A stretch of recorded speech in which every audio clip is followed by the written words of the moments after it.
Thank you for tuning in. So, how many of you have heard of the late Colonel John Boyd? Not many, I suspect. So, I'm going to begin with its story. It's 1990 on the eve of the first Gulf War. Secretary of Defense Dick Cheney has just reviewed the battle plans for Operation Desert Storm, and he doesn't like what he sees.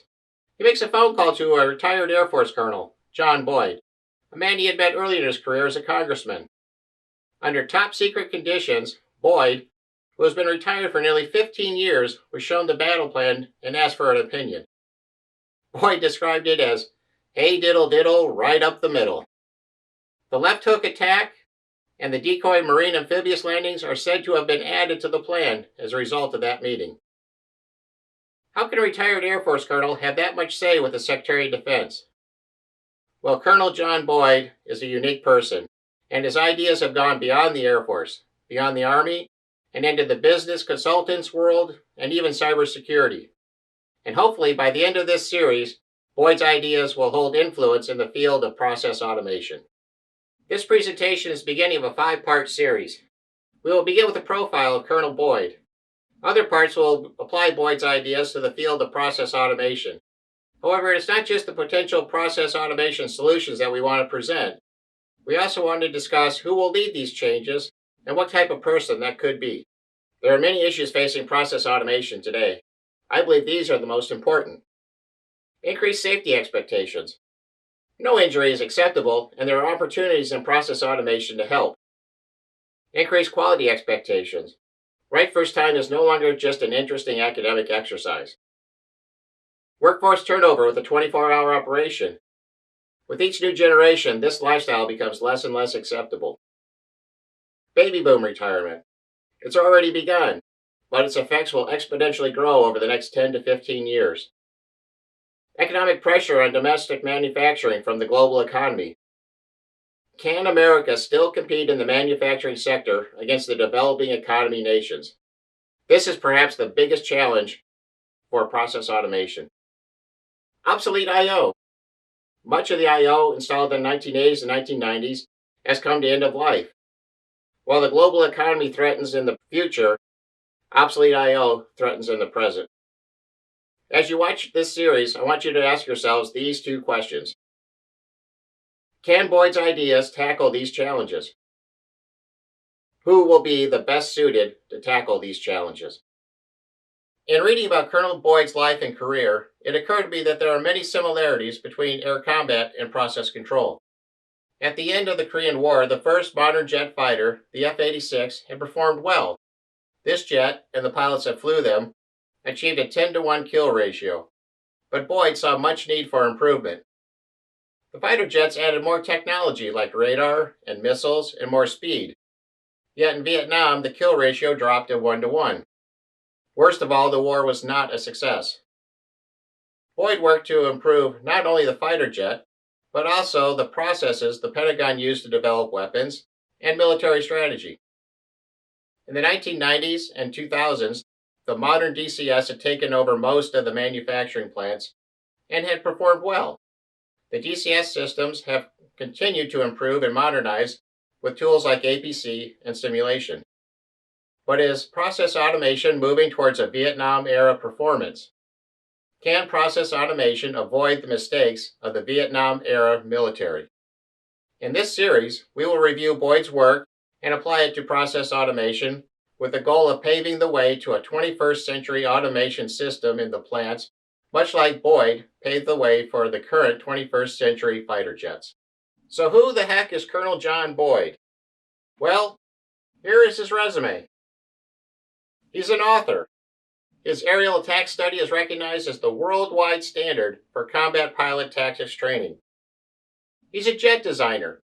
His energy maneuverability theory revolutionized fighter jet design, resulting in the F-15 and F-16.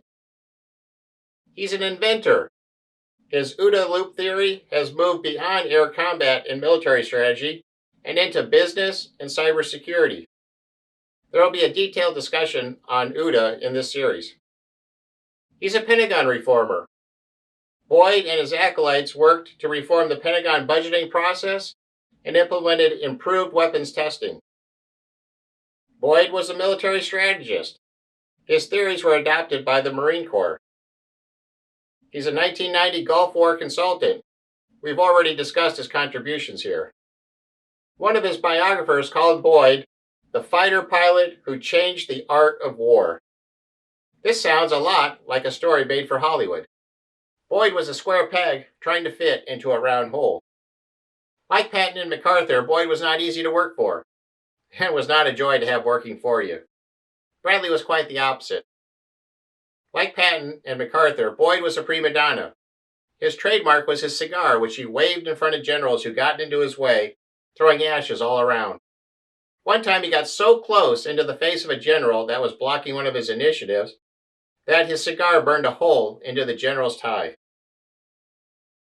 Patton had the moniker Old Blood and Guts for his doctrine of always attack, never regroup.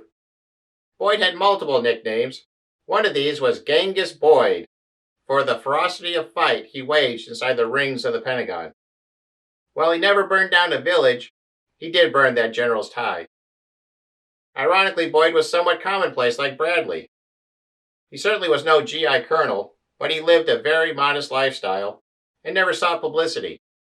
This was also part of his strategy to get his ideas implemented. Boyd's path to influence was not easy because he was not an ace fighter pilot. Yet, Boyd would write the definitive Air Combat Tactics Manual.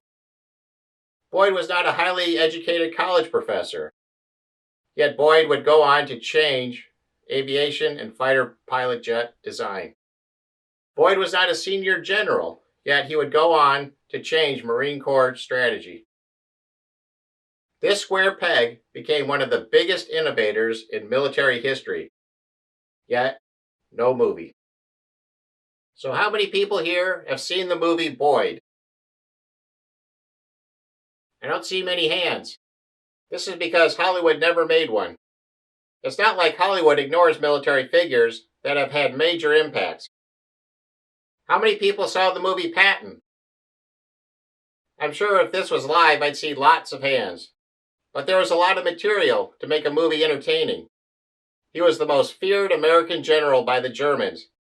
Provocative, pioneering, pugnacious, and most definitely a prima donna.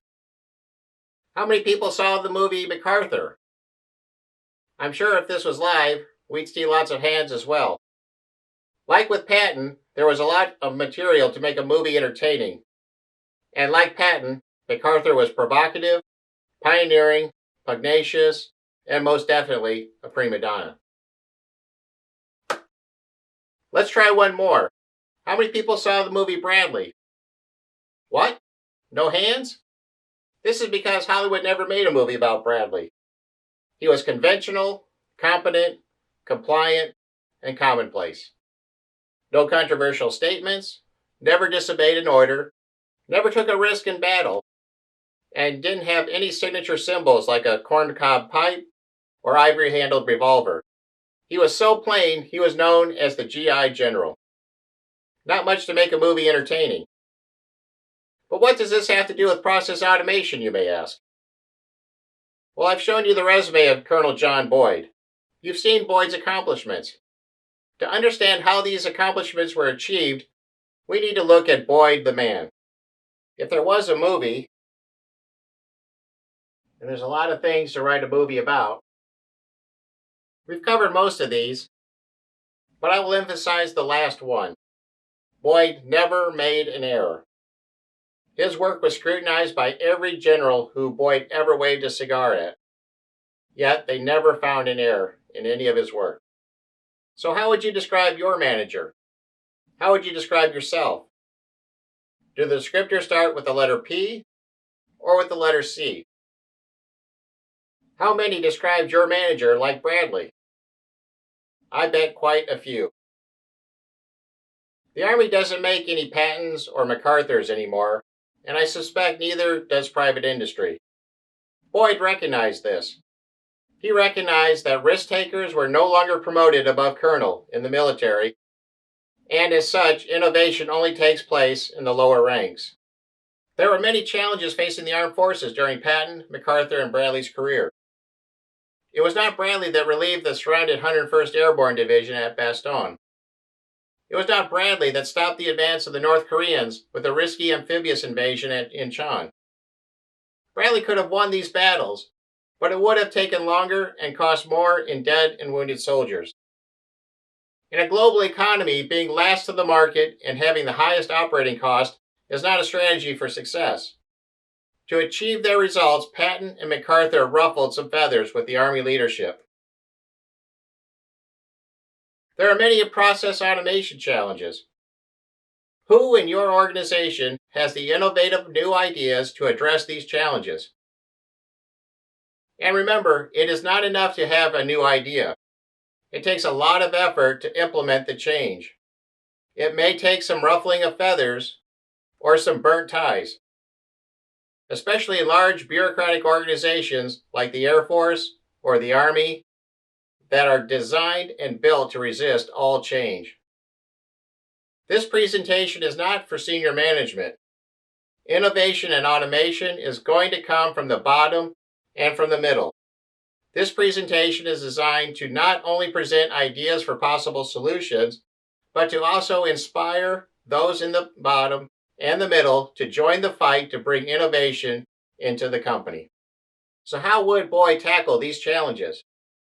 Since Boyd is not alive today, the Boyd on Automation series will attempt to apply Boyd's ideas to these issues using lessons learned from his military career and the theories he developed both during his career and his retirement. This concludes part 1 of the Boyd on Automation series. In part 2, we will go into specific details starting with Boyd the author and Boyd the jet designer, and how these phases of his life apply to addressing related issues in automation. I'm John Hauge. I hope you enjoy this mixture of process automation and military history, two passions of mine. I thank you for your interest and your time, and I hope you will tune in for the next in this series.